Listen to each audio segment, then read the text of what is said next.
Today I'm speaking with Elina Xenophontos. She's an international law and economic globalization specialist, which essentially means she analyzes geopolitical phenomena through the lens of economic principles.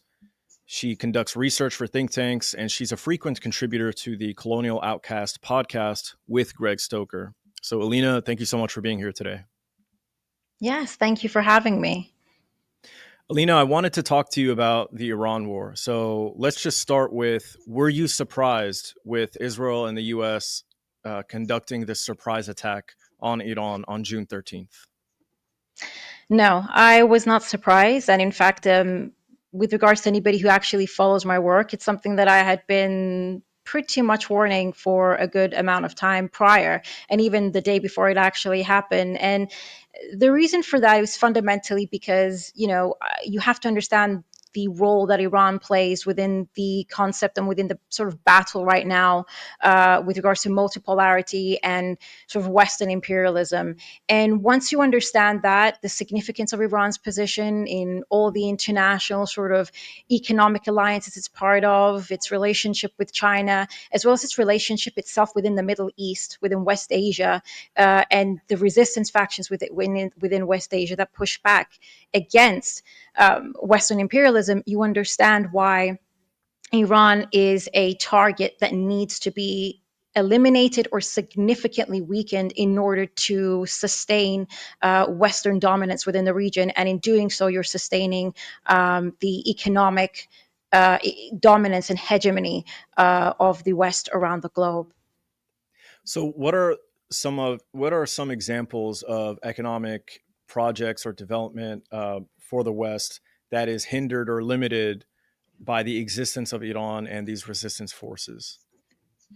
Right. So, first and foremost, obviously, Iran is the hub. I keep saying it. It is the backbone of the BRI, which, for those that don't know, is the Belt and Road Initiative. But it's not just the Belt and Road Initiative in terms of the trade of goods between pretty much what connects Asia to Europe and Africa, but also Iran would become the center of the digital Silk Road, which is also another very a turning point with regards to combating the sort of tech dominance of the West. So the BRI, which is a central part to China's project and a sort of a mechanism by which to defeat imperialism, or rather push back against Western imperialism, it's one that essentially will not only just unite the sort of trade routes between, like I said, between the East and the West, but it's one that is fundamental in obviously industrializing the vast majority of the global South that up until this point in time in history hasn't achieved that sort of industrialization, fundamentally because it's been crippled by, debt bondage to Western sort of the creditor class, as well as simultaneously the fact that obviously you have a lot of these Western corporations that come into the global South, they exploit its natural resources for absolutely nothing. And then in doing so, they don't actually put money back into these sort of economies. They pretty much take what they create with them, and don't actually build that necessary infrastructure, which prevents these countries from industrializing and always allows for that perpetual exploitation. And for as long as that perpetual exploitation remains, sort of the Western corporations and some of these most powerful elites will continue to be able to exploit them. So the BRI offers an alternative. It offers an alternative for the global South to be able to essentially break free from the chains, let's just say, of the debt bondage and the neo-colonial projects that have been taking place in the global South for so long. And Iran is a central part to that. While simultaneously, through the BRI, of course, this would, given the fact that it's a Chinese project, China's project that has invested trillions in order to be able to advance, ports, highways, pipelines through, West Asia, but also this South Asia all the way into Africa. I mean, this would obviously automatically hit China's economy, its own investments, and trying to isolate and curtail, essentially contain China. So that's the one aspect aspect. And then the other aspect as well is the fact that obviously now Iran is part of BRICS. It's officially part of BRICS. And in doing and through that mechanism as well, this means that Iran is no longer going to be isolated anymore. Iran is now going to be part of a sort of structure that's being established where, countries that are going to be part of the BRICS will be able to now establish international trade and bilateral agreements that will kind of be outside the scope of Western influence. And what that means for not just international trade as a whole and the West's control over trade, because like I said many times before, if you control trade, you control the global economy, and you're able to impose sort of economic warfare on belligerent states, or the axis of evil, as the United States likes to call anybody who opposes its authority. And effectively, the other angle behind that as well is, establishing trade in other forms of currencies, bringing down essentially and weakening the dollar, which up until this point has given the United States, exorbitant privilege, if it's as it's known. So these are two of these kind of projects that Iran is involved in, as well as the fact that Iran is the number one sort of exporter to China in terms of its oil, and so the cheap sort of oil that China is able to access from Iran allows China to be able, obviously, to continue to produce, to industrialize, economically grow. So if you hit Iran, it does multiple things in terms like of the grand objective, which is the pivot to the east and the targeting of China, and that is you destroy or have a detrimental impact on the BRI, which, like I said, was $1 trillion investment that China has had in order to kind of remove the world from the global hegemony of the West. The other aspect, of course, would be to, by hitting Iran, you prevent the global south from being able to industrialize and to grow, which again will be to the detriment of a lot of these corporatists. And the third aspect is that you would directly be, affecting and impacting China's economy, which has established a very close relationship now with Iran. So, from an economics perspective, if the United States that has consistently stated that their agenda is to target China, which is why we have the economic war, that's, the trade wars, which are meant to target China, then it's only, the natural course of action that eventually they're going to target Iran, because of the position that Iran has as essentially being now a hub, the backbone of all these very anti-imperialist projects that are taking place, and is helping shape the new multipolar world. And that's one angle behind it. On top of, for example, and I don't know if you were going to ask this, but I was also going to get into the axis of resistance and what that means for the economic Yeah. conditions of West Asia. Well, let's pause here for a second because this is very interesting to me. Many people frame the war between Iran and Israel and the United States' involvement as being in Israel's interests and Israel's interests alone. But it sounds like what you're saying is that this actually does fit into America's agenda and the corporatist interests. Obviously, not in the interest of the American people, the common man, but the American corporatists. So it sounds like this is actually in America's interest, and it's an American war against China. And Iran is just Exactly. the location that this is taking place. Exactly. This is the problem, unfortunately, within a lot of well-intentioned people who do obviously care about the genocide that's happening in Gaza, in Palestine as a whole, and seeing Israel act, and which as it has always been a rogue state. But if you begin to hyper focus on Israel and not see the general sort of I guess that the the chessboard that's being played in the sphere of geopolitics, and to understand the economics of imperialism, you're going to miss the fact that, yes, this is a Western, or rather a US led war. And this is precisely why, I mean, we've had articles published now by Axios, we've seen articles published by CNN, where effectively they stated very clearly the entire, in CNN, there was an anonymous sort of intelligence operative who had disclosed information to CNN that effectively said 2 weeks prior to the attacks against Iran that the United States was preparing for this war, that they knew that Israel would initiate these attacks, and that the United States was effectively organizing and orchestrating the intelligence information necessary in order to provide Israel with the necessary information in order to attack Iran. They in I think about 2 days after the initial attacks, Axios had published another article stating that the entire supposed spat between Trump and Netanyahu was controlled misinformation to misguide the public into believing that there is some sort of deviating position between Israel and the United States, so as to get people to think that even for a second, there's going to be some sort of grand change in the American policy, which obviously that's not going to happen. But the other aspect, and this became very clear, and even the Times of Israel reported it, was to actually deceive Iran during the negotiation process into believing that, okay, there is good intentions here, and to basically catch them unaware of the attack, which was a surprise attack, which, as we saw on the first day, Iran wasn't as prepared for as it should have been. But that was precisely the point. So here we can say this is not just an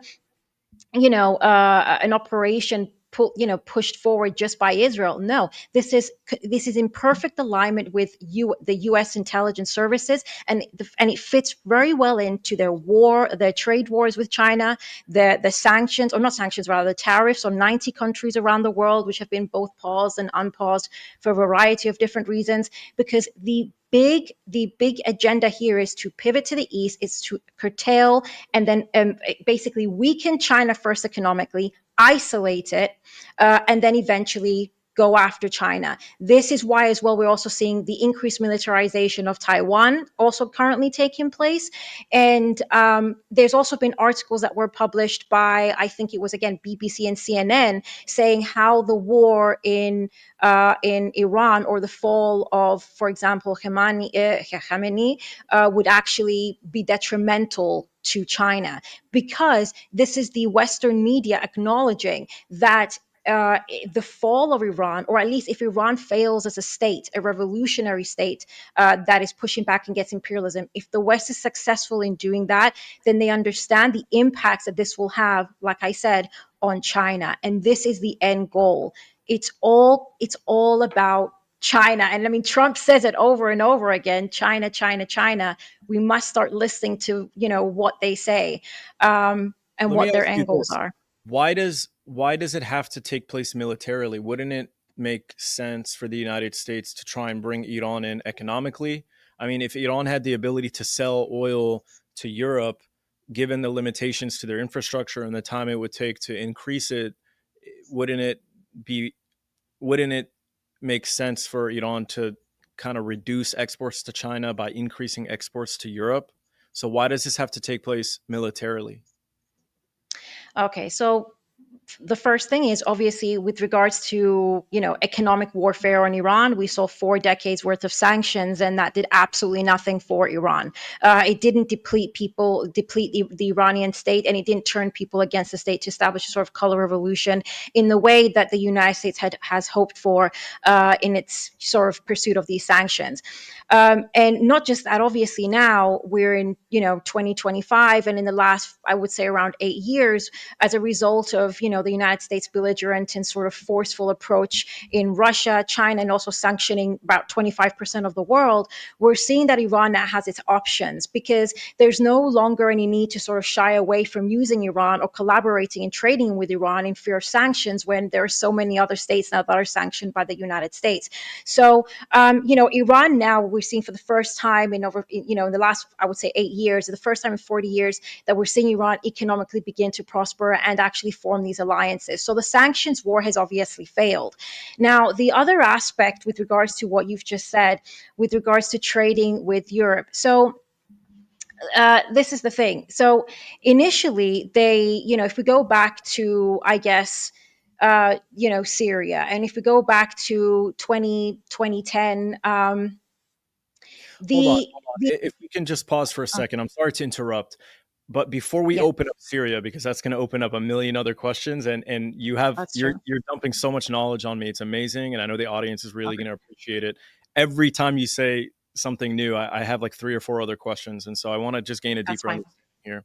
You used the word prosper. You said Iran's economy was prospering, but we know that their GDP has been slashed by 50%. So is there an issue with measuring Iran's economic uh, power or economic capabilities through this metric of the GDP, which doesn't really give you a specific picture of what it's like? Or has Iran actually been weakened by the sanctions?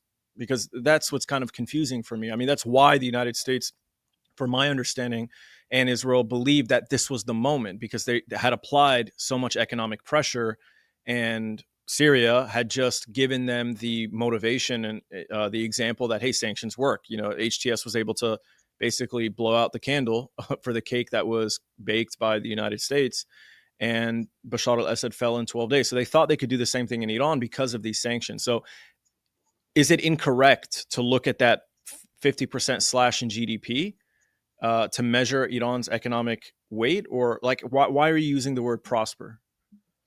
So when I use the word prosper, I was speaking more in the last 8 years, as opposed to prior. And the reason I said prosper is because it's the first time in the last 8 years that we've seen Iran now be able to sort of engage in economic trade relations with Russia, for example, in terms of, trading and selling military sort of, the drones that have obviously changed the war in Ukraine in many ways as well. And obviously now it's in the last few years, again, pretty much in the last 8 years, it's began to engage in stronger sort of economic trade with China as well. This wasn't the case, say, up until 2010. So when I said prosper, I was mostly speaking about, I would say, the last 8 years, So you mean in when, their yeah. ability to, because of an alternative where they were economically Mhm. isolated because of the sanctions, but now because of BRICS, they're able to prosper through future deals and things of that nature because of this alternative. Exactly. I see. Exactly. And this is why it's the time to strike Iran now, because if you allow Iran,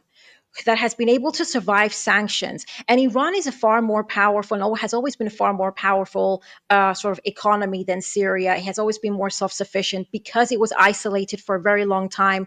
It was able to become very self sufficient, which is what tends to happen to economies when with sanctions warfare. We saw the same thing happen to Russia, where they became, from being having no agricultural sort of export and produce in 2010, by 2014, in terms of grains and wheat, Russia has become a sort of agricultural powerhouse. And that just happened in the space of years, a couple of years, because they understood where the West was going.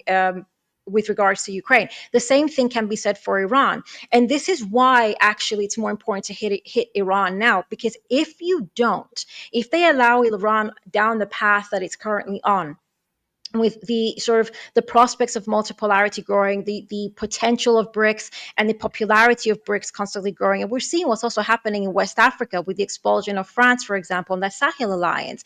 And this is now becoming very popular throughout Africa. This is going to pull more people towards BRICS, towards these alternatives, which I said Iran is a part of. And so Iran will become more stronger now than it has been in the last 40 years. And defeating Iran at some point in, say, 10 years will become even 10 times more difficult than it is now. And in doing so, it emboldens not just BRICS and multipolarity, but allowing Iran to exist and to prosper will embolden the resistance in West Asia. So it sounds like, as you described it, you said Iran is like the backbone of the BRI. I've never heard anyone Mhm. describe Iran as the backbone of the Belt and Road Initiative. People were asking the question and wondering, would China allow Iran to fall? Would they get involved? We didn't really see a lot of support. There were reports that cargo planes had been sent from China to Iran. We know that China supports Iran in whatever way they can economically, but militarily, we didn't get the sense that China was going to support and back Iran. But if it's true that Iran is the backbone of the BRI, then that means Iran is crucial to China's economic plans and is a speed bump on the way towards China, the showdown between the US and China. So, if that's the case, in your view, would China allow Iran to fall? And have they done anything to try and prevent that militarily, to your knowledge? To my knowledge, with regards to sort of military assistance, no, I have not seen that. But this is the thing from what I've understood. This is based on obviously reports that I've seen from certain Chinese media, also as well as what Putin had also said. For example, Putin had said that they reached out to Iran, and Iran did not want to sort of enter into some sort of, not even just defense alliance just yet, but didn't want to ask for any assistance just yet. It seemed that Iran wanted to deal with matters on its own and felt that it had matters under control. This is pretty much as information as we had, and that was also reaffirmed by Iran itself. So perhaps at this stage, given the nature of the sort of the attacks that had happened, the allies, let's say Iran's allies, who were observing the situation and monitoring it closely, I don't feel that Iran nor China and Russia felt maybe that this was the right time to, for example, directly intervene. However, if you also look at reports that came out by Victor Gao, who is, part, I guess, a spokesperson at this point for the Communist Party of China, he had actually come out and said in an interview during the I guess the war between Iran and Israel, if you would like to call it that. He had come out and effectively said that if the United States chooses to interject into this war and support Israel and go on a full-scale war with Iran, that it should not rule out that other powerful countries will do so. Now, this is a prominent figure that speaks to Western audiences on behalf of China, who made this statement. So when he is making this statement, this is China in a way of pretty much issuing a warning that if the United States wants to go to on a full scale war with Iran, that they should be very aware that there are going to be other powerful countries. This would, and I think this would probably include China as well as possibly Pakistan, who are going to involve themselves somehow, and it will be in the form of military assistance. Now, to what extent that will be, I don't know. But the reality of the situation is that China can simply not permit Iran to fall into the hands of, I guess, Western regime change. Because if that was to happen, then Iran would, this would completely encircle China. Because the other aspect is here, and I'd just like to bring this up. I think about a week into the war, Michael Flynn, former national security advisor, he was on an interview with Steve Bannon, and he had essentially said he kind of laid out the Western plans here, and the Western plans for Iran were very simple: try to destroy the state of Iran, to the point that we're able to, any other power should come into, any other political party should come into power that is pro-US friendly, which in itself is a risk anyway in Iran for a plethora of reasons, because the vast majority of Iranians are very anti-Western, as in those that are in Iran. But to try to establish a new power that is going to be pro the West, and in doing so, the next target, for example, would be Pakistan, and sort of encircling Pakistan through India and Iran, and then eventually they would go after China. And we should always remember that, and I always say this, that Pakistan also borders China, and particularly the Uyghur region, which is another area of contestation, and also is the gateway to the BRI. That's something that a lot of people don't know. The Xinjiang region is actually the gateway where the BRI starts from. So this is why Iran is so important. However, I also do think that China does have a degree of confidence in Iran, not only in its ability to defend itself, but there's so many other factors that China considers. For example, the United States' ability to actually bring, to militarily deal with Iran, which is a whole other topic. But also, even if, for example, the Iranian the current establishment was to collapse, something that has even been written in multiple policy papers, including the path to Persia, and this was even sort of regurgitated by Michael Flynn, is that it doesn't guarantee that whatever comes to power in Iran afterwards is going to be pro-West. That is because of the overall ideology, and the anti-imperialist ideology that has always been prevalent in Iran, even prior to the Iranian Revolution. So that doesn't necessarily mean that Iran is going to necessarily align with the West, even if we saw a collapse of the current establishment. So, there's all these other factors that China does consider and Russia does consider before they're going to act. But if necessary, if they were to, for example, sit at the drawing table and see, right, Iran's in a difficult spot. Iran itself would probably reach out, and they will do that at the right time. Because at the same time, you don't want to strike when the West wants you to strike, because this is something that they always do. You have to be ready to deal with the United States and its own plans at your time, not at their beck and call. Let me ask you this. One of Iran, because they don't have a nuclear weapon, their deterrence is essentially in their ballistic missiles, the axis of resistance, and their proximity to the Strait of Hormuz, which they can shut down and inflict heavy damage on the global economy by just drastically reducing the energy supply, because the Gulf, the majority of their oil is exported through the Persian Gulf, which has to go through the Strait of Hormuz. So to shut down the entire Persian Gulf, all Iran has to do is focus their strength on this tiny, narrow choke point in the Persian Gulf. So the problem, however, is that because, as you mentioned earlier, Iran exports, I think the majority of their oil exports currently go to China. China obviously has Hmm. a diversified portfolio. They're getting energy from everywhere. But if Iran were to close the strait, this people have said this would actually hurt China more than the United States. Do you agree with that? Is that true? No, I wouldn't necessarily agree with that, because China and Iran have, I mean, even during the last 12-day war, the 12-day war between Iran and Israel, the cargo ships that you were talking about, for example, could have easily been carrying oil and other sorts of goods, including military. I mean, nobody knows what it was carrying. There's also the fact is that Iran and China are also joined in a way through land, whether it be through Pakistan, for example. They will find the other avenues by which to obviously get that kind of, um, uh, you know, um, trade of oil into China if it was absolutely necessary. So I would disagree with that. I actually think that the countries that would suffer the most, if we're going to take it from a purely economic sort of perspective, would be the West. And the reason that I say that is because, I mean, if you look at the state of the EU at the moment, for example, they've already kind of cut off all their energy by sanctioning and cutting off Russia, for example.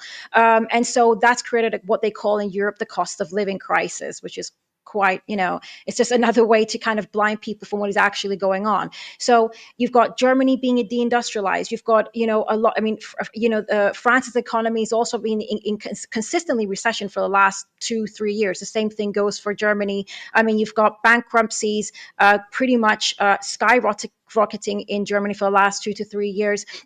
And we can obviously see this is having a very detrimental impact on the working class in the West. So if now the Strait of Hormuz was to be shut down, the countries are going to suffer the most. Is going to be Europe, more so than anybody else, who's now relying predominantly on the LNG from the United States, as well as Russian gas, for example, which is sold through India and back into Europe for quadruple the price in order to be able to kind of sustain itself. And again, this is happening at a time where we're seeing social welfare being cut in order to increase the militarization of Europe, at a time where like I said, small to medium sized businesses are getting shut down and people are losing their livelihoods. The last thing that they need is an increase in the price of oils drastically, that's going to therefore skyrocket inflation, and the cost of living crisis is going to cause massive riots. I mean, we're already seeing that. This is why, unfortunately, in Europe, for example, you have the rise of the far right, which is happening ubiquitously throughout Europe, whether you're looking at Germany, whether you're looking at the UK. I mean, the UK is looking like might actually might even win elections next elections, which is unheard of in the UK sort of recent history. So this is this. So if anything, I would say it's not China that stands more to lose by this, the closing down of the Strait of Hormuz. Is actually probably Europe, the first and foremost, that has become completely sort of isolated in terms of its energy important supply lines, more so than anybody else, even more than the United States, because at least the United States has its own sort of supply of energy. Europe is going to be a complete catastrophe. So what's going to happen is that you might effectively see the United States lose control over Europe, as European citizens are probably going to feel the wrath of that sort of economic turmoil. So you've done an excellent job explaining to us why the present war of Iran is taking place and how it's connected to this future war with China, which is already underway through these tariffs and this economic war. But the goal is to eventually escalate that conflict, whether it's through proxies, whether it's through Taiwan, whatever the case may be, to isolate and destroy China and cement US global hegemony all across the planet. So we've talked about the present, we've talked about the potential future. Let's talk about the past and how Syria connects to what is currently taking place in Iran. Ah, yeah, Syria. So, if I mean, I could go back all the way to sort of the Bush administration, and what I think there was an article published by the New Yorker that effectively was called the redirection, and this was something that was echoed by the vast majority of the Bush administration, sort of at the time, including by Condoleezza Rice, etc. And the redirection was meant to be the what we also the Brookings Institute called, the path to Persia. It's pretty much the same thing, and it was outlines the fact that there's going to be after Iraq, the new mission is war with Iran, and in order to target Iran, they would first have to obviously take out Syria and all the axis of resistance, which at the time wasn't labeled as the axis of resistance, but all these sort of Shia resistance factions such as Hezbollah and Nasrallah that they consider to be a threat to Western imperialism in the region. And obviously, they've understood as being a buffer and an allegiance to Iran that needed to be exterminated. So the path towards Iran started very gradually with the Bush administration, and even in this piece, as we can see right now in front of our screens, the U.S. administration had already started backing sort of Sunni extremist groups that were sympathetic to Al Qaeda from as early as essentially the 2000s, and the whole agenda behind this was to essentially, use Al Qaeda and or Al Qaeda affiliated groups and these extremist groups in order to target these Shia resistance factions and to destabilize the region, but specifically to be able to destabilize Syria. So this started with the Bush administration and it amplified under the Obama administration. Obviously, as we have seen, all the policy, also the leaked documents, which essentially, actually the emails between Hillary Clinton and Jake Sullivan, who said, back in 2011, Al Qaeda is on our side. And we know for a fact at this point that, the United States was funding these Sunni extremist groups that we all knew were affiliated to Al Qaeda. And this was the main opposition in Syria. And the reason for this is because Syria was the intelligence hub of the resistance. It was also a buffer between obviously the West's sort of imperialist ambitions and Iran. But also, I was going to get to it was also the decision that Bashar al-Assad made with regards to the pipelines that were to be established that were meant to kind of deter Iran. In back in 2010, there was kind of a choice that Bashar al-Assad had to make, and that was either to basically establish a trade route through Syria that would start from Qatar and go all the way from Saudi Arabia, Syria, and then into Turkey, in doing so, it was essentially isolate Iran, isolate Russia, which is again that economic isolation that the United States would want in order to effectively deplete these economies and then eventually target them. Or instead, Bashar al Assad had rejected that and in 2010 decided to sign the $10 billion gas pipeline deal that would connect Iraq, Iran, and Syria. And then this would go into Europe. So that would have obviously connected Iran and allowed Iran to grow and prosper by establishing or becoming sort of like an oil trade hub for Europe through Syria.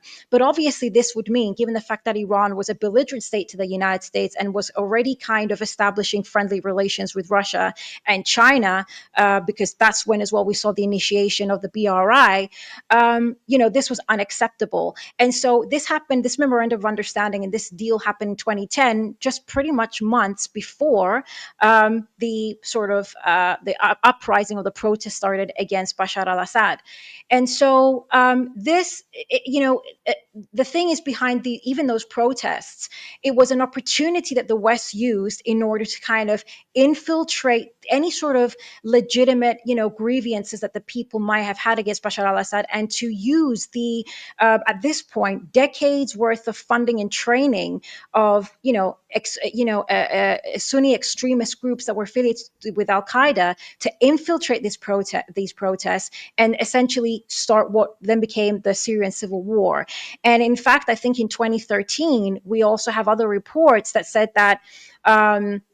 WikiLeaks again had actually found leaked reports and published them that effectively, you had UK and US military and intelligence boots on the ground in Syria as early as 2011. So this was during the Obama administration that were arming and training these, opposition Sunni extremist groups that they knew very well, and it's actually even highlighted in the documents, were affiliated to Al Qaeda. And in fact, the Free Syrian Army, as I think we can see here, barely even existed. I mean, they only existed for about 10 months, then dissipated because it was a decentralized sort of umbrella army with so many different factions that just were ideologically antithetical. And then a lot of these groups went on to become ISIS, Al Qaeda, etc. And these were the main factions used in Syria to essentially bring down Bashar al-Assad. And then in conjunction with, obviously,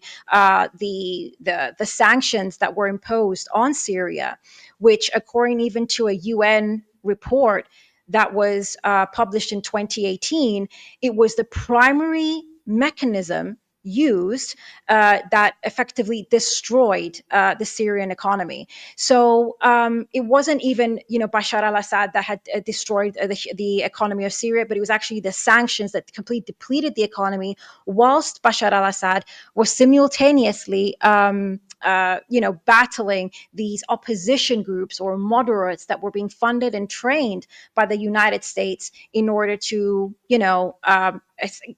get rid of Bashar al-Assad. So Syria became a central point, because I can also define it as the center of, like I said before, like the new Cold War, let's just say.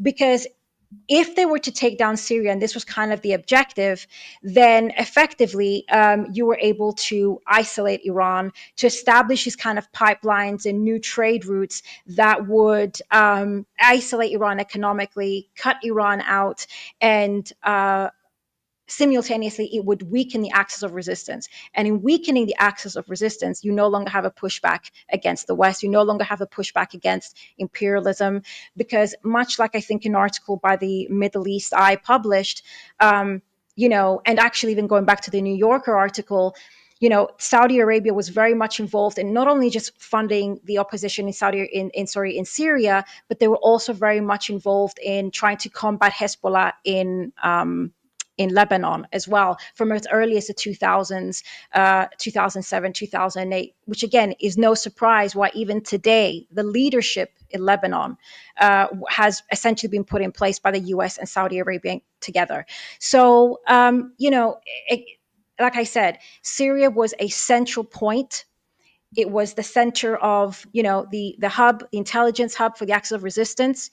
It was the military hub of the axis of resistance. It was the buffer that Iran needed. It was, and by being that hub for the axis of resistance, it was pushing back against Israel, against the United States, against the control over the region, its trade routes, its resources. It allowed Iran the kind of buffer to be able to exist, but also the very fact that Bashar al-Assad had kind of turned the Qatar and Saudi Arabia away and chose to collaborate with Iran and Iraq to establish trade routes between Iran and Europe would have completely reshaped the balance of scales in favor of Iran, China, Russia, and weakened significantly the United States ambitions, but also Saudi Arabia and Qatar's in the region. And that is why defeating Syria, or rather defeating Bashar al-Assad, establishing regime change, and putting into power sort of somebody like Jolani, who seems to be open and has openly stated he wants to work with Israel